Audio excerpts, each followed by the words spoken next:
Coming up live at 2:30, a Canadian teen faces charges for threats targeting Bethlehem High School, what the FBI found in their investigation. Plus, Governor Hochul announces increased police patrols and safety protocols to ensure safe Halloween for all, what to expect on the roads this week. Plus, a Schaghticoke man was arrested on fentanyl charges following a Rensselaer County Sheriff's investigation. And Kamala Harris draws record crowd at the Ellipse, what her message was with the election just 6 days away.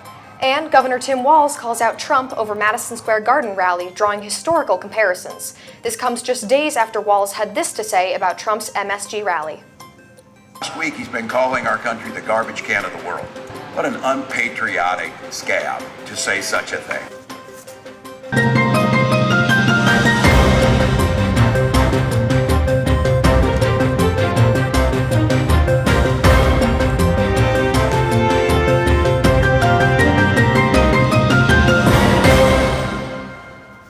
Good afternoon and thanks for joining us. I'm Vanessa Granado. And I'm Jake Salvi. We begin with new details on a story we've been following. A 14-year-old boy from Halifax, Nova Scotia has been arrested in connection to the Bethlehem High School threats. The Times-Union is reporting the teen also made threats to airports, hospitals, and a suicide hotline in what the FBI has called a reign of chaos.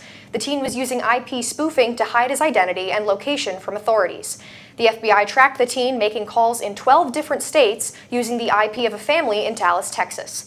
He is currently in custody in juvenile hall, facing 4 charges for making threats. On the campaign trail, Vice President Kamala Harris drew an impressive crowd during her speech at the Ellipse, setting a new record for attendance. That's right. Vice President Harris's speech not only captivated thousands, but also emphasized the importance of unity and resilience in these turbulent times. The significance of the location cannot be overstated, as it's the very site where Donald Trump rallied his supporters on January 6, 2021. Look, we know who Donald Trump is. He is the person who stood at this very spot nearly 4 years ago and sent an armed mob to the United States Capitol to overturn the will of the people in a free and fair election. An election that he knew he lost. Speaking to an audience that greatly exceeded past crowds, she reflected on the challenges faced by the nation and rallied voters to come together. The choice of the Ellipse as her venue was a powerful statement, turning a site of once division into one of hope and empowerment. Governor Tim Walz is calling out Donald Trump for using Madison Square Garden in New York for a campaign rally, comparing it to a pro-Nazi rally held in 1939. The Madison Square rally took aim at Kamala Harris, migrants, and Puerto Ricans, stirring controversy and drawing criticism from various community leaders. Many are concerned about the divisive rhetoric being used in this election cycle. Go do your Google on this. Donald Trump's got this big rally going at Madison Square Garden. There's a direct parallel to a big rally that happened in the mid-1930s at Madison Square Garden. And don't think that he doesn't know for 1 second exactly what they're doing. The Trump campaign quickly responded to Governor Walz's remarks, noting that a Holocaust survivor, Jerry Wartsky, was in attendance at this rally. A campaign spokesperson called Walz's comments, quote, despicable and disgusting, and urged him to apologize. Walz has not been short of harsh words toward Trump this week. The latest polling from the Siena College Research Institute has Harris and Trump tied at 48% in a new national survey of likely voters. Breaking it down, Trump is favored by men, white voters, and in the Midwest and South, while Harris leads among women, non-white voters, and in the Northeast and West.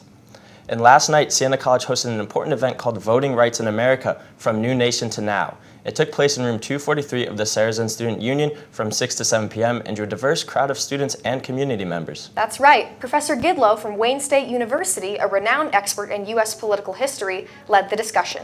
She provided valuable insights into the evolution of voting rights in America, sparking engaging conversations among attendees. Many things that we're seeing today, they have a history. There's this broad history of democracy being contested. And I think that many of the things that we're seeing today are things that have a history too. Professor Gidlow emphasized that many of today's issues have deep roots in our history. And with a neck-and-neck race for the White House, Siena College is educating students before they hit the polls next week. The Political Science and International Relations departments hosted an election panel discussion where professors talked about this year's presidential race. SCTV's Dante Sullivan takes us there.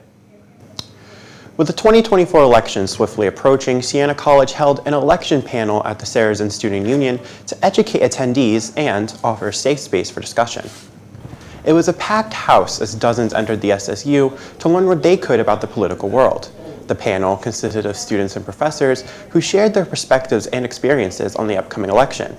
Viewers received insightful information and asked any burning questions without fear of judgment. As described by one of the panelists, Assistant Political Science Professor Kevin Barron, the event was an important way to inform the community without bias. Elections, especially the past few presidential election cycles, have been quite tense. They've also been marked by a lot of misinformation, so the idea is that we can offer at least some sense or semblance of a conversation grounded in facts that can help our students and faculty and anybody else here at Siena to make sense of what's going on. The panel allowed attendees to avoid the current minefield of insults and misinformation of American politics. Many students, including Siena freshman John DePerno, took advantage of such an opportunity. My parents have always raised me to be very politically minded and to know what's going on. And it was very valuable to me to hear their opinions. Participants heard a variety of viewpoints while learning the importance of using their voice. Reporting for SCTV, I'm Dante Sullivan. Back to you. Here at SCTV, we are hosting our own Election Night newscast. The show will be live on Tuesday, November 5th, starting at 10 p.m. We'll be tracking live results for the race to the White House and all the local races in our viewing area, ranging from Vermont governor's races down to the local state senate and assembly races. We will also be joined by a live panel of experts, including Siena College professors and a local politician. Tune in right here on the Siena College Communications Program YouTube page at 10 p.m.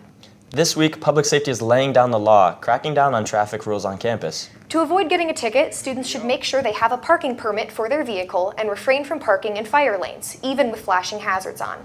Students should park in the designated white parking spots. Yellow parking spots are for employees only. Remember to observe a 15-mile-per-hour speed limit on campus. With Halloween just a day away, state police have been cracking down on impaired drivers. Governor Kathy Hochul announced that state and local police will increase patrols through Halloween. There will be sobriety checkpoints and increased DWI patrols throughout the state to keep drivers and trick-or-treaters safe. Last year, the program issued over 32,000 citations and over 1,000 drivers were arrested for impaired driving. Right here in Latham, police arrested a man for a road rage incident. Justin Matzel of Ballston Spa is charged with criminal possession of a weapon in the 4th degree, menacing in the 2nd degree, and reckless endangerment in the 2nd degree. Police believe Matzel displayed a taser during the incident on Route 7 near the I-87 ramp. Matzel was given an appearance ticket and released. New speed cameras in Albany school zones are looking to get drivers to slow down and are off to a hot start. One driver has managed to pick up 29 tickets in the 10-day span. In the first 10 days, the new cameras have issued over 12,000 speeding tickets to drivers going 10 miles per hour over the speed limit. That's according to the Times Union. Another 15,000 warnings have been issued to drivers. Each ticket comes with a $50 fine. In Schaghticoke, a man has been arrested on drug charges. 48-year-old Akeem Green was arrested earlier this month following an investigation into fentanyl sales. Green faces multiple charges, including criminal possession of a controlled substance and weapons possession.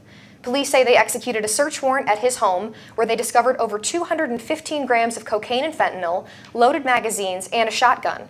He is currently held without bail in the Rensselaer County Jail. This Tuesday, the Asian Student Association Club at Siena brought the spirit of Diwali to campus with a festive celebration of the Festival of Lights. This event took place in Roger Bacon Room 226 at 7 p.m. and welcomed students from all backgrounds to experience the beauty and joy of Diwali, a holiday symbolizing the victory of light over darkness. Attendees enjoyed a vibrant evening filled with delicious foods, hands-on craft, and lots of fun. This event was open to everyone, even those not a part of the club. The celebration brought together the Siena community in a colorful night of culture, unity, and joy. Our event is to represent the fight against evil, but it's not really religious context. It's just bringing community together and just celebrating and having a lot of laughter and happiness and sharing that with each other. And our mission statement, I would say, is to be advocates and foster change in our community, no matter where we are. It's to promote Asian representation and Asian voices. We hope to see more events like this from the Asian Student Association and other cultural clubs here at Siena. These gatherings are a wonderful opportunity for the Siena community to come together, learn, and enjoy the diversity that makes our campus so vibrant. They provide not only fun, but also a valuable learning experience for everyone involved. Last Wednesday, Siena social work students hosted a bake sale outside Longstrom Dining Hall from 12 o'clock to 2 o'clock p.m., with all proceeds going to the Alzheimer's Association. It was a great opportunity for the Siena community to support efforts in finding a cure and raising awareness about Alzheimer's disease. Students and staff stopped to enjoy some sweet treats and show their support for those. And for those without cash, a QR code was available for easy digital donations. It was amazing to see the community come together for such an important cause, as the Siena community is always willing to help out in any way that they can. Siena's Creative Arts Department held its annual Fall Choral Showcase this weekend. Siena Chamber Singers, Siena Chorus, and Lost in Sound all performed various pieces. The weather was beautiful and the grotto was packed with students and families supporting their fellow saints. Still to come, an exclusive interview with the president of Siena College, Charles Seifert. Plus, Siena men's basketball has their first exhibition of the season. We'll be right back after the break.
Siena Madness was last week, and students are ready for the new era of Siena basketball. The event introduced the new look men's and women's basketball rosters by first-year head coaches Gary McNamara and Terry Prim. Students had the opportunity to purchase the dog pound tickets and watch the teams compete in a three-point shootout.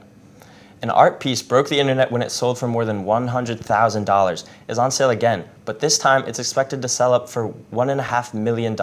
Comedian is a conceptual art piece that simply is a banana duct taped to a wall. This piece is one of 3 made in the world. After being donated to the Guggenheim Museum, the piece is up for auction again.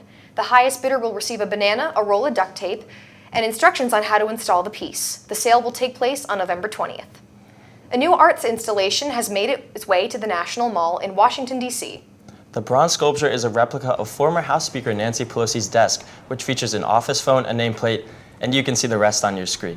The piece is meant to mock the participants in the January 6th insurrection. A plaque on the sculpture reads, "This memorial honors the brave men and women who broke into the United States Capitol on January 6th, 2021, to loot, urinate, and defecate throughout those hallowed halls in order to overturn an election." The National Park Service issued a permit for the display through Wednesday. Still to come, we take you inside the Best Buddies Club Halloween event, where friendship and fun collided for a night of spooky celebration.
Over the weekend, the Waterville Police held their Trunk or Treat event.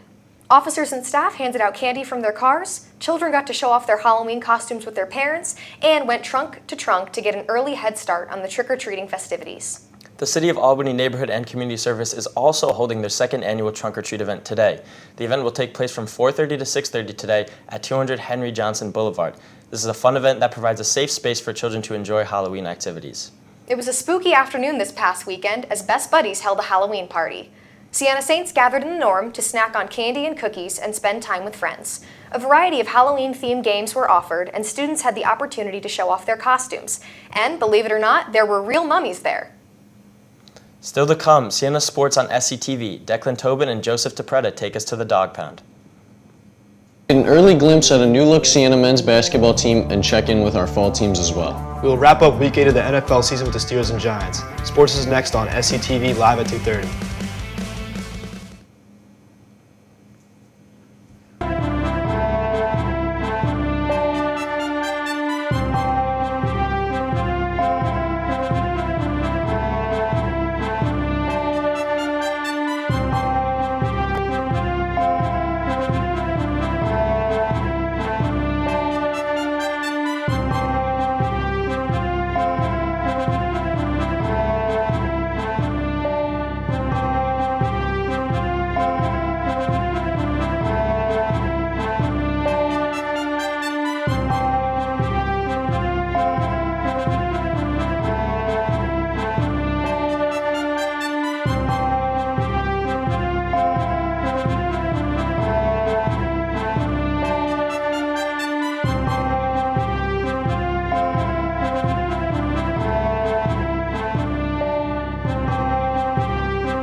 Good afternoon, thanks for joining us. I'm Declan Sullivan.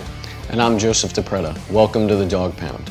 In local sports, a new era for Siena men's basketball is officially underway. The Saints hosted Hobart for an exhibition game this past weekend. The game was played in the UHY Center in front of 1,300 fans. Junior guard Justice Schultz came off the bench and was dominant, leading the Saints with 13 points on the day. Schultz also tacked on 4 rebounds, 3 assists, and 4 steals. One of those steals leading to this play, where he stripped the ball from his defender, took the ball down into the open court, and finished it off with the one-handed slam.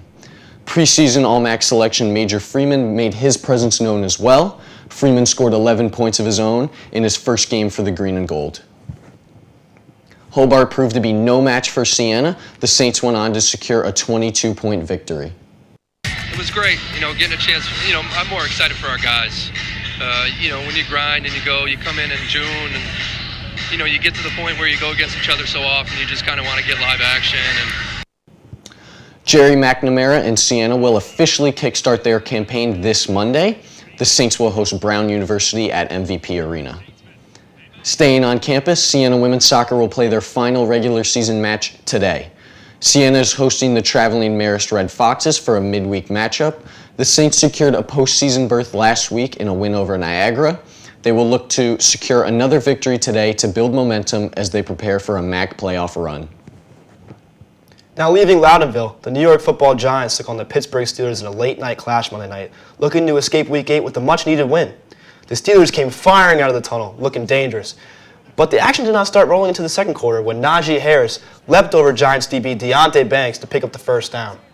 Later that quarter, Russell Wilson would find George Pickens in the back of the end zone for what he thought may have been a touchdown, but after the refs reviewed the play, it was seen that he only had 1 foot in the end zone, and the Steelers had to settle for yet another field goal.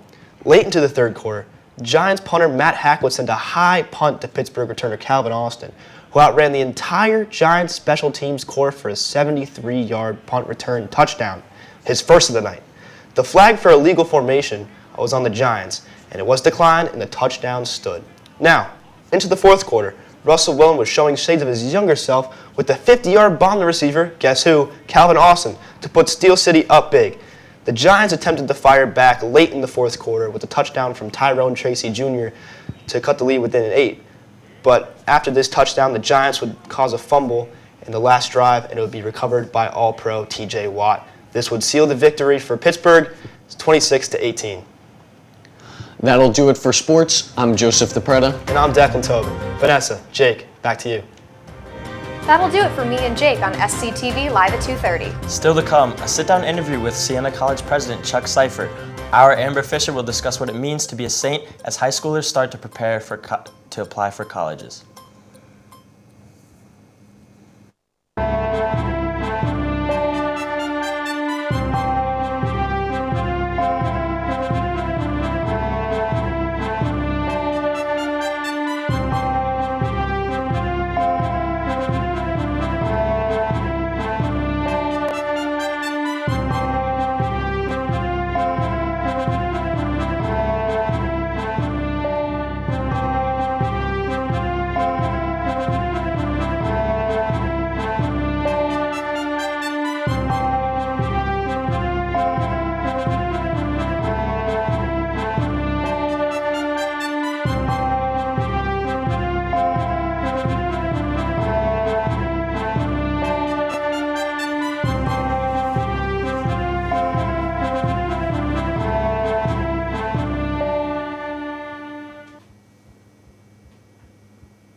Welcome back. As high school students start applying for colleges, some students in our area might have Siena College at the top of their list. And joining me today is Siena College President Chuck Seifert.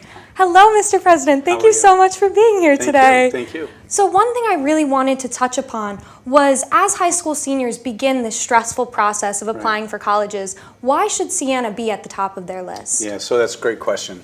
So if you think about a lot of the accolades that Siena's received recently, I know most everyone's aware of them, but just real quick, top 2% of all colleges and universities in the country by the Wall Street Journal, #1 school for getting a job after graduation 3 years in a row, and top 10 Catholic colleges college in the country from 2 different sources. So there's a lot of positive accolades, but you know, I'm really proud of those accolades, but what I'm most proud of is the commitment and the dedication of all of the Siena community members in order for us to be able to reach those outcomes.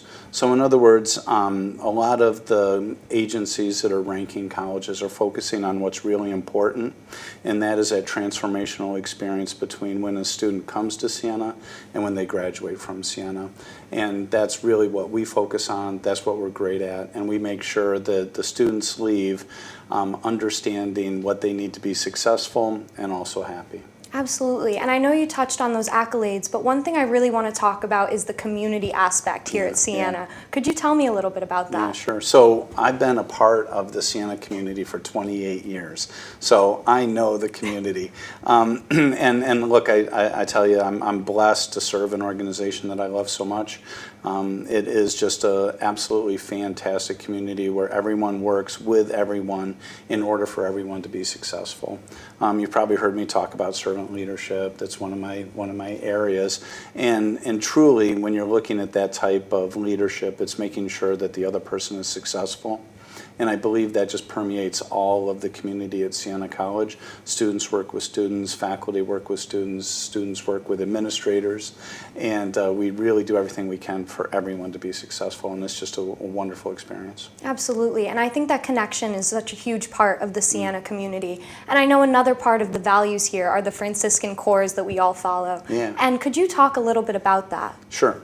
So this past April, we had the opportunity to go on a pilgrimage in Italy, and we followed the steps of St. Francis and St. Clare, and it was absolutely wonderful.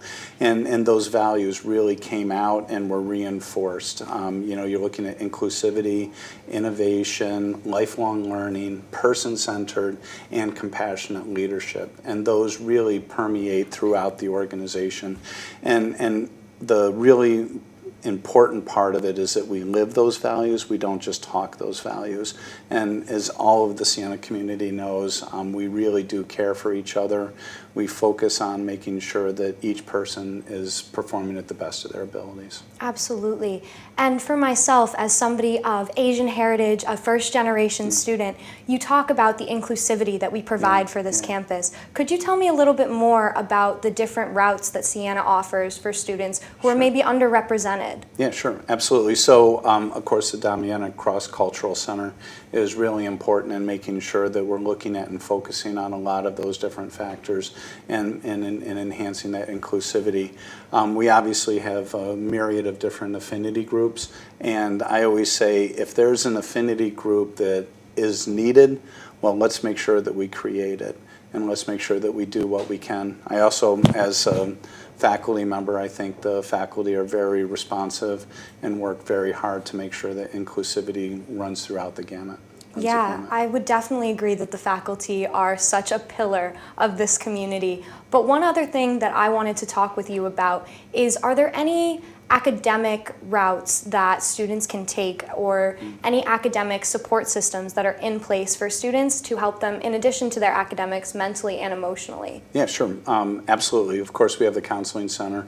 We have the Center for individuals that have different disabilities and opportunities for them to make sure that we provide everything that we can in support of all the different members within the Siena community.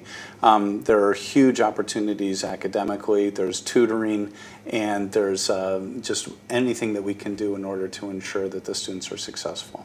Thank you so much for coming on here today, President Seifer. I hope that this encourages a lot of high school students to join us here on the Siena campus. Absolutely, my pleasure. Thank you. And if you want to watch this full interview after the show, you'll be able to find it on the Siena College Communications YouTube channel. You can also find it on Instagram at sienacollege.tv. Make sure you follow and subscribe while you're there. And that will do it for SCTV Live at 2:30. The next time you see us will be on election night. We'll be live starting at 10 p.m. on Tuesday. We'll see you then.